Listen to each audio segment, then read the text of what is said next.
కటాక్షించబడతాం. శ్రమలో నుంచి, శోధనలో నుంచి, కరువుల్లో నుంచి, ఆపదల్లో నుంచి మనం వైతొలుగుతామంటూ పిల్లలు. అందుకనే మన దోషము నిలబడినంతసేపు తప్పనిసరిగా దేవుని కటాక్షాన్ని పొందలేము. కానీ ఇక్కడ చూస్తే మా దోషములు, నీ ప్రజల దోషములు పరిహరించి ఉన్నాము. ఏం చేశాక దోషము పరిహరించాలి. మన దోషం కనుక అలాగే నిలబడుతుంది అనుకోండి, మనకు సమాధానం రాదు. మన దోషం ఎప్పుడైతే పరిహరించబడుతుందో అప్పుడు దేవుడు మనకు సమాధానం ఇస్తాడంటే పిల్లరా. అందుకని మరి పాపం కప్పివేస్తున్నాం. పాపం అంతా ఏం చేశాడు? కప్పివేశాడు. ఇంకా దాన్ని జ్ఞాపకం చేసుకోవట్లేదు, కనబడట్లా. మన పాపం కనబడినంత సేపు అది మన మీద న్యాయోపరాధం చేస్తూనే ఉంటుంది పిల్లరా. అది హిందువులు కావచ్చు, మహమ్మదీయుడు కావచ్చు, క్రైస్తవుడు కావచ్చు. ఈ పాపము అనేటువంటిది ఎలా ఉంటుంది? దానికి ఒక రూపం ఏమైనా ఉంటుందా? పాపానికి ఒక రూపం ఉండదా అంటే దానికి రూపం లేదు పిల్లరా. ఆది అతిక్రమమే పాపం. దేవుడు మనకు ఇచ్చిన అక్షర రూపంలో ఆజ్ఞలు ఇచ్చాడు. ఆ ఆజ్ఞలను ఎప్పుడైతే మనం జమదాడుతున్నామో అది పాపంగా మారిపోతుంది పిల్లరా. ఇక పాపముగా మారి అది రూపాన్ని దాల్చుతూ ఉంటుందట. పాపానికి రకరకాల రూపాలు ఉంటాయి. అతిక్రమం అనేటువంటిది, సరే లోభం అనేటువంటిది, సరే ఇవన్నీ కూడా ఒక్కొక్క దానికి ఒక్కొక్క రూపం దాల్చుకుంటూ కూర్చుంటుంది. కాబట్టి ఈ పాపాలన్నింటినీ కూడా ఆయన కప్పివేయకపోతే మన పాపం మన ఎదుట నిలబడి ఉంటుందని చెప్పేసి కోరాహు కుమారులు మాట్లాడుతున్నారు పిల్లరా. అయితే 4వ వచనంలో మా రక్షణకర్తవు దేవా మా వైపు తిరుగుము, మా మీద నీ కోపము చాలించుమంటున్నాడు. దేవుని కోపం మన మీద లేకుండా ఉండాలంటే పాపము మనలో లేకుండా ఉండాలంటున్నాడు. పాపం ఎప్పుడైతే మనలో నుంచి తొలగిపోద్దో దేవుని కోపం కూడా మన మీద నుంచి తొలగిపోతుంది. అందుకని పాపము మన మీద నిలబడకుండా ఉండాలంటే, పాపము మనం చేసిన పాపము దేవుని కనబడకుండా ఉండాలంటే అది కప్పివేయబడాలి. ఏం చేయబడాలి? కప్పివేయబడాలి. ఎప్పుడైతే మనం దాన్ని కప్పివేయబడుతుందో అప్పుడు మన పాపం కనపడదు. కాబట్టి దేవుని కోపం కూడా చల్లారిద్దంట. దేవుని కోపం చల్లారేది ఎప్పుడంటే పాపం కనబడనప్పుడు. కాబట్టి మన పాపాలు ఏమైనా దేవుని ఎదురు కనపడుతున్నాయేమో ఒకసారి వాటిని మనం జ్ఞాపకం చేసుకుంటూ ఒకవేళ పాపం ఏమైనా ఉండినట్లయితే దాన్ని తొలగించుకోవడానికి ప్రయత్నం చేయాలి. ప్రభా, ఈ పాపముల నుంచి నేను బయటలేకపోతున్నాను, ఈ పాపముల నుంచి నేను బయటకు రాలేకపోతున్నాను, ఈ పాపం నన్ను గట్టిగా పనివేస్తుంది, గట్టిగా ఏం చేస్తుంది?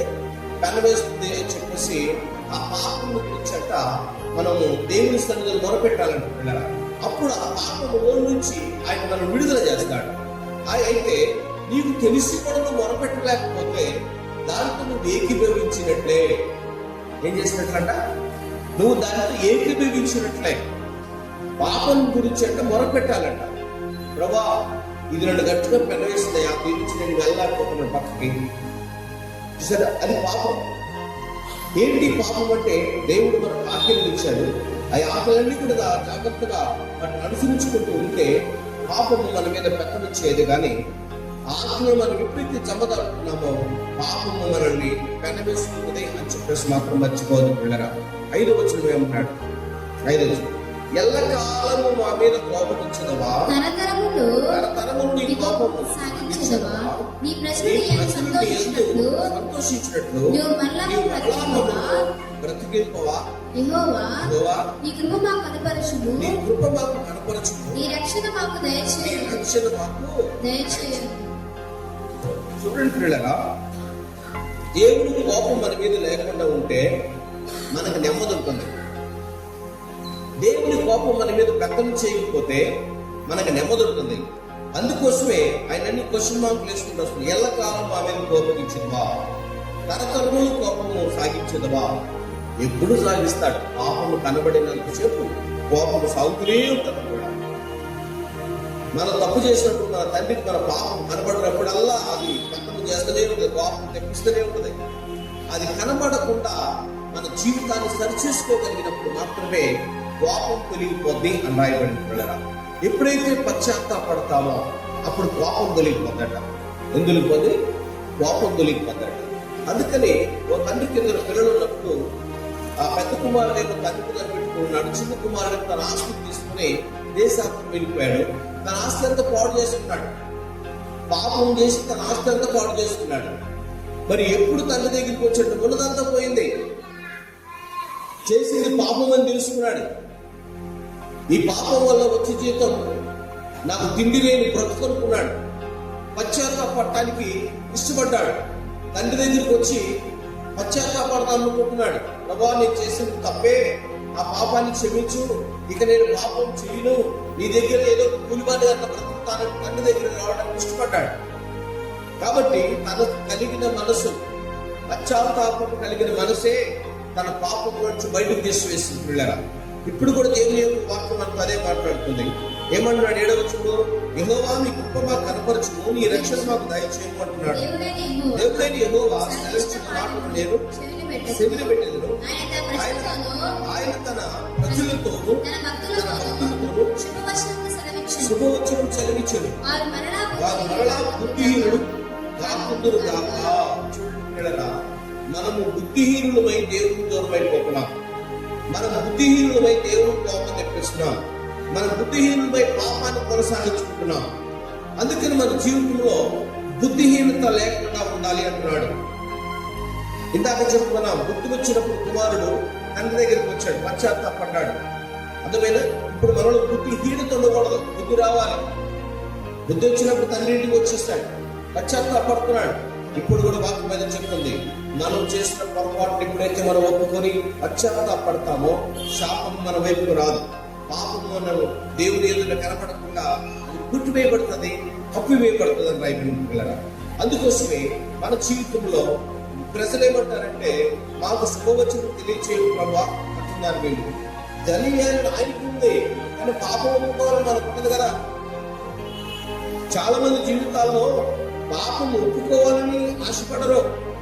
విశ్వాసులు కావచ్చు, సేవకులు కావచ్చు, పంచాంగులు కావచ్చు. పిల్లరా, పాపమును ఒప్పుకుంటే అది నీ మీద ఇంకా పెత్తనం చేయదు. ఎందుకంటే అది కనబడదు కాబట్టి. దాన్ని ఒప్పుకున్నప్పుడు అంటే దేవుడు దాన్ని కప్పివేస్తాడు. మనం ఒప్పుకోకపోతే అది మన మీద పెత్తనం చేస్తూనే ఉంటుంది, అది పైకి లెగుస్తూనే ఉంటుంది పాపం.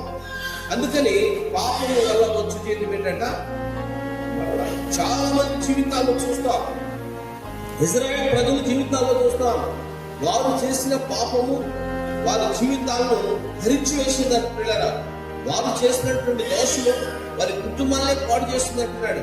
దీనికి కారణం ఏంటంటే వారు చేసినటువంటి పాపము అని రాయబడింది. పిల్లరా, ఆ పాపం వల్ల వచ్చే జీవితం ఏంటంట, మరణం. కాబట్టి ఇశ్రాయేలు ప్రజలతో దేవుడు మాట్లాడుతున్న ప్రతి మాటను కూడా మనం జ్ఞాపకం చేసుకుని ఫరోహు కుమారుడు మొదలుపెట్టారు. ఆ ఫరోహు కుమారుడు మొదలు కూడా దేవుడు విన్నాడు. కాబట్టి ఇక్కడ ఆ ప్రార్థన దేవుడు ఆలకించేసి పాపాన్ని కప్పివేయడానికి ఇష్టపడుతున్నాడు. అయితే ఏమంటున్నాడు, ఇంకా కొంచెం కిందకెళ్దాం. దేవుడిని ఏమనగా, నేను సింగిల్ పెట్టింది, ఆయన తన ప్రజలతో శుభవచనము సెలవిచ్చును,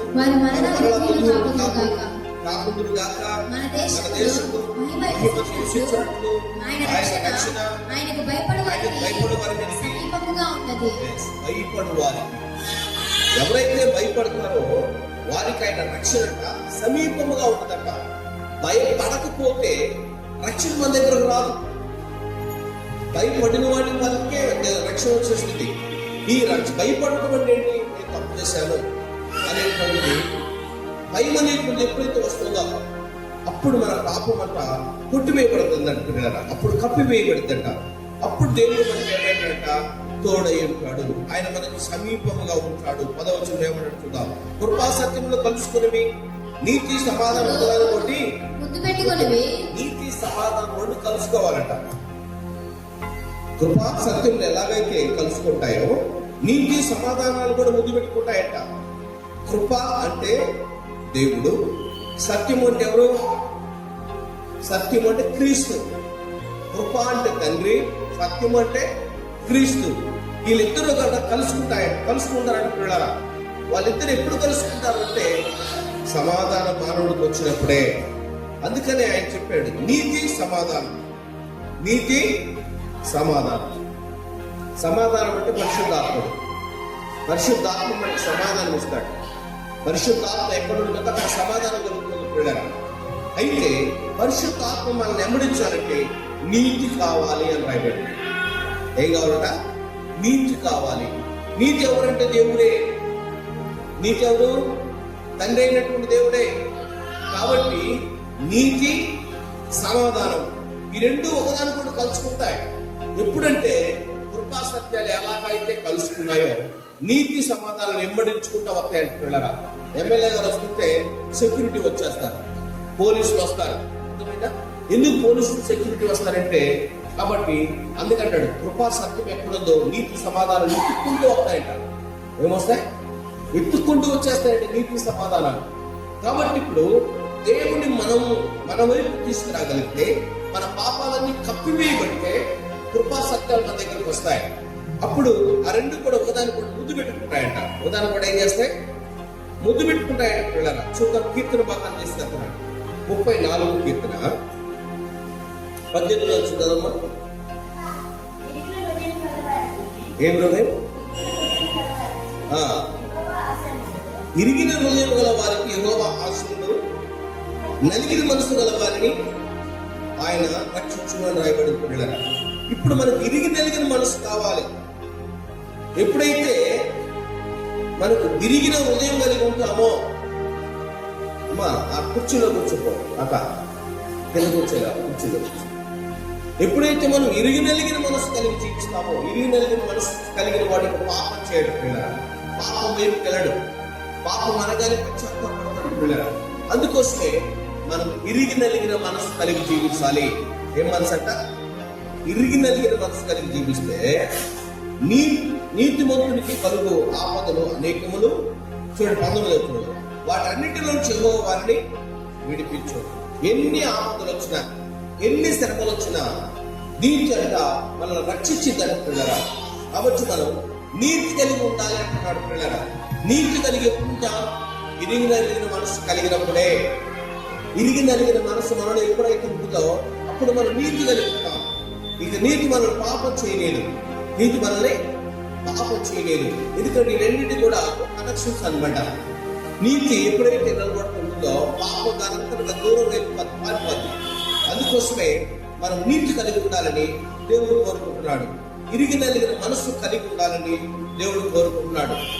నలిగిన మనస్సు మనం కలిగి ఉంటేనంట దేవుడు మనతో ఉండాలని ఆశపడుతున్నాడు. ఆయన ఎవరితో ఉండాలనుకుంటున్నాడు?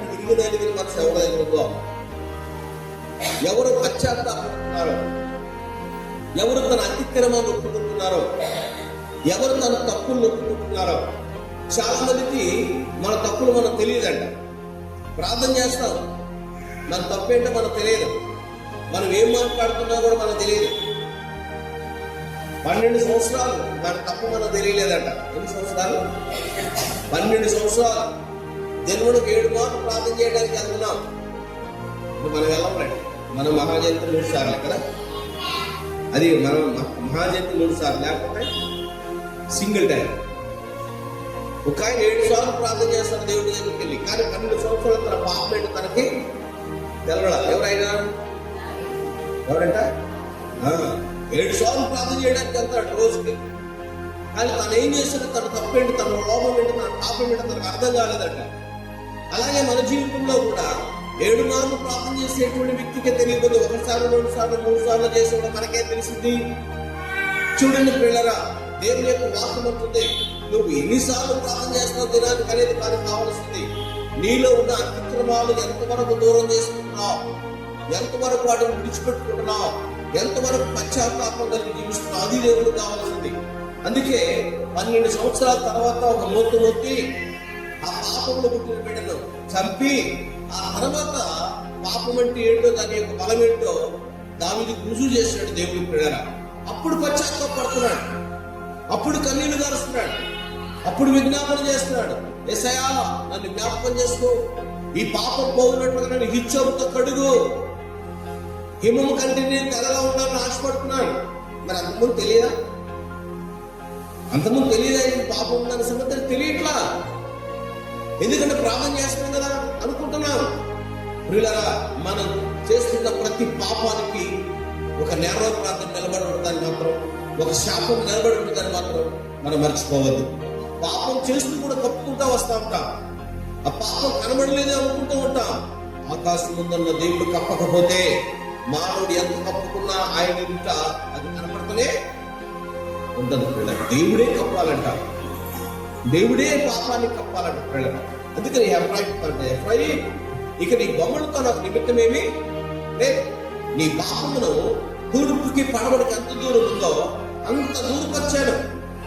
కాబట్టి ఎఫ్రాయిం నువ్వు నా ముద్దు కుమారుడివి, నువ్వు నా ముద్దు బిడ్డవి అని చెప్పేసి ఎఫ్రాయింతో మాట్లాడుతున్నాడు. ఇప్పుడు కూడా మరి ఎఫ్రాయిం పాపాన్ని ఎలాగైతే దేవుడు కొట్టేశాడు, ఎఫ్రాయిం పాపాన్ని ఎలాగైతే దేవుడు కడిగి వేశాడు, ఎఫ్రాయిం పాపాన్ని ఎలాగైతే దూరపరిచాడు, ఆయన మన పాపాన్ని కూడా దూరపరచకపోతే మన పాపం ఆయన ఎదుట కనపడుతూనే ఉంటుంది, శాపం మనం వెంబడించుకుంటూనే ఉంటుంది పిల్లలు. అందుకోసమే మన పాపము పోగొన్నట్లుగా ఏం చేయాలంటే, మన పాపం పోగొట్టుగా నన్ను బాగుగా కడుగు అంటున్నాడు, హిచ్చంతో కడుగు అంటున్నాడు పిల్లరా.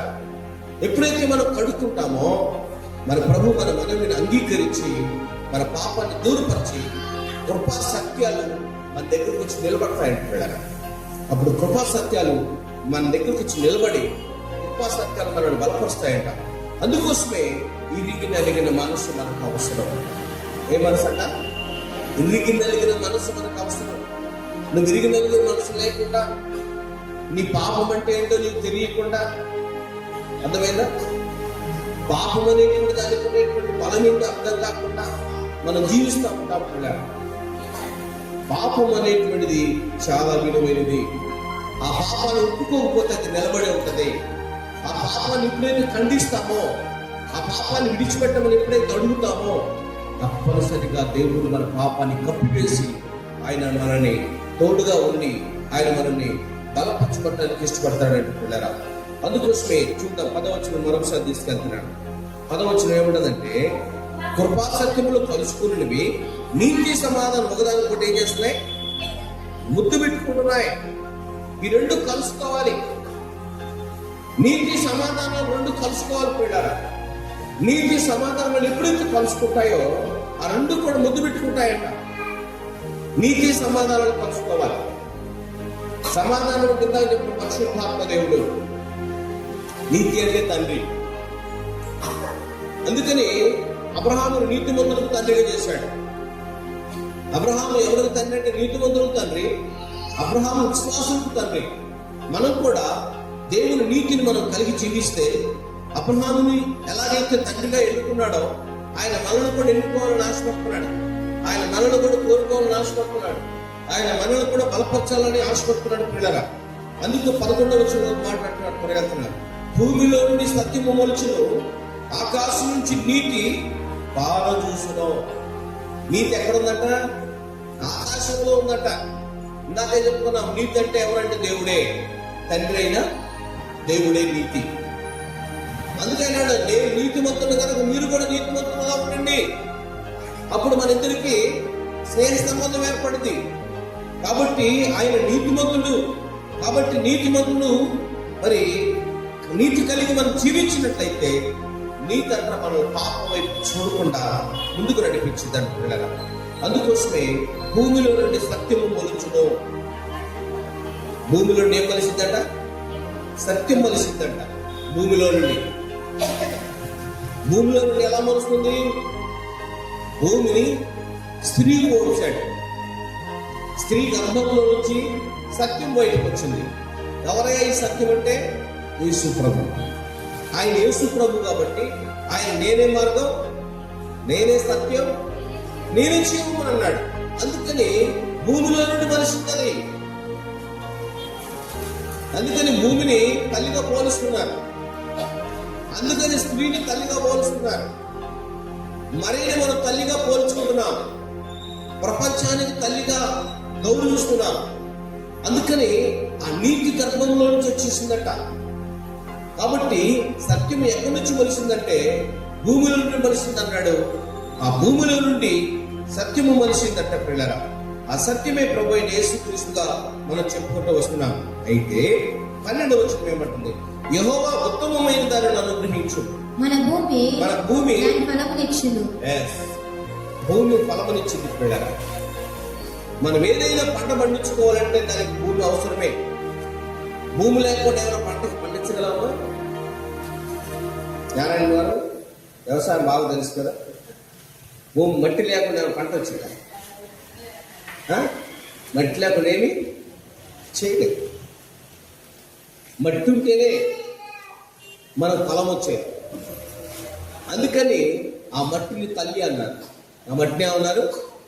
తల్లి అన్నారు. ఫలాలు ఇస్తుంది కదా, అందుకు తల్లి అన్నారు. అందుకని యేసు ప్రభు కూడా సత్యము భూమిలో నుండే మనిషింది అన్నారు. భూమిలో నుండి సత్యం మనిషింది అంటే మరి గర్భం నుంచి సత్యం బయటకు వచ్చింది. ఈ కృపా సత్యాలు కలుసుకున్నాయి, నీతి సమాధానాలు కలుసుకున్నాయి. భూమి దాని ఫలం ఇచ్చింది. నీతి ఆయనకు ముందు నడిచింది. ప్రైజ్ ది లార్డ్, హల్లెలూయా. నీతి అంటే ఆయనకు ముందు నడిచిందట. ఎవరికి ముందు? యేసు ప్రభువుకు ముందు నడిచిందట నీతి. నీతి అనేటువంటి నాకు చెప్పుకున్నాం, ఆకాశం నుంచి నీతి తొంగి చూస్తుంది. ఆకాశం నుంచి దేవుడు తొంగి చూస్తున్నాడు భూమి మీదకి. భూమి మీద సత్యం ఎలా ఉంది? భూమి మీద నా కుమారుడు ఎలా ఉన్నాడు? భూమి మీద నా కుమారులు చెడిపోయారా? లేకపోతే భూమి మీద ఉన్నాడు మాయ, ఈ మాయకి ఏమైనా బానిసలు అయిపోయారా అని అంటే ఆకాశం నుంచి తొంగి చూస్తున్నాడట. నీతి ఎవరి కోసం తొంగి చూస్తున్నాడు? సత్యం కోసం అట. దేవుడు అంటున్నాడు, నీలో నాలో సత్యము నిలబడాలని ఆయన కోరుకుంటున్నాడు. నీలో నాలో ఎప్పుడైతే సత్యము నిలబడుతుందో ఆ సత్యాన్ని స్వతంత్రించాలని దేవుడు కోరుకుంటున్నాడు. చూద్దాం, 89 కీర్తన 14 చదివిస్తా. 89 కీర్తన 14 వచ్చాడు. నీ సింహాసనములకు ఆధారములు, నీతి న్యాయములు నీ సింహాసనములకు ఆధారములు, కృపాసత్యములు నీ సన్నిధానవర్తులు. చూడండి పిల్లరా, ఇక్కడ మనం చదువుకుంటున్న ఈ అంశాన్ని కనుక జాగ్రత్తగా మనం ఆలోచిస్తే దేవుడు మనతో మాట్లాడుతున్న మాటను, నీతి ఎలా ఉందంట? నీతి న్యాయములు నీ సింహాసనముగా ఆధారములు అంటున్నాడు. కృపా సత్యములు నీ సన్నిధాన వర్తులు. కృపా సత్యం, కృప అంటే తండ్రి, సత్యం అంటే యేసు ప్రభువారు, నీతి అంటే తండ్రి, అదే మీద సింహాసనము ఆధారమై ఉంది. అందుకని ఆకాశం నా సింహాసనం, భూమి నా పాదపీఠం. ఆ సింహాసనం మీద నుంచి నేను చూస్తున్నాడు నీతి. ఇప్పుడు మనం కూడా నీతి కలిగి జీవిస్తే, సత్యము కలిగి జీవిస్తే, యథార్థత కలిగి జీవిస్తే, ఈ రెండు కలుసుకొని మహా ఆనందాన్ని సంతోషాన్ని కలగజేస్తాయంటున్నాడు పిల్లరా. అందుకోసమే మన జీవితాల్లో మనము ఈ రెంటిని మనం సంపాదించుకోవాలి, నీతిని సమాధానాన్ని. అందుకే సత్యము భూమి మీద నుంచి వెళ్ళిపోతూ నేను మీకు సమాధానాన్ని విడిచిపెట్టిపోతున్నాను, నా సమాధానం మీకు సమృద్ధిగా ఉంటుందన్నాడు. ఆ సమాధానమే పరిశుద్ధాత్ముడు, ఆ సమాధానమే ఆదరణకర్తగా పరిశుద్ధాత్ముడు మన దగ్గరికి వచ్చాడు. కాబట్టి పరిశుద్ధాత్మ అనేటువంటి వరముతో మనం నింపబడి మనము భూమి మీద ఫలములిచ్చు వారిగా ఉండాలి అంటున్నాడు. మనం భూమి మీద ఎలా ఉండాలి? ఫలములిచ్చు వారిగా ఉండాలి. మనం ఏం చేస్తున్నాము? ఫలములు ఇవ్వడానికి మట్టి ఉంది, ఫలములు ఇవ్వడానికి భూమి కదా, మరి నేను కాదు కదా అనుకుంటున్నా. మానవుడిని భూమితో పోలుస్తున్నాడు. మానవుడు ఎవరయ్యా అంటే మట్టి మనుషుడు. అందుకే యాకోబు అంటాడు, ప్రభా నేను మట్టివాణ్ణి. నేను ఎవరిని? మట్టివాణ్ణి, నేను వట్టివాణ్ణి అంటున్నాడు. కాబట్టి మానవుడు ఎవరైతే మట్టివాడు.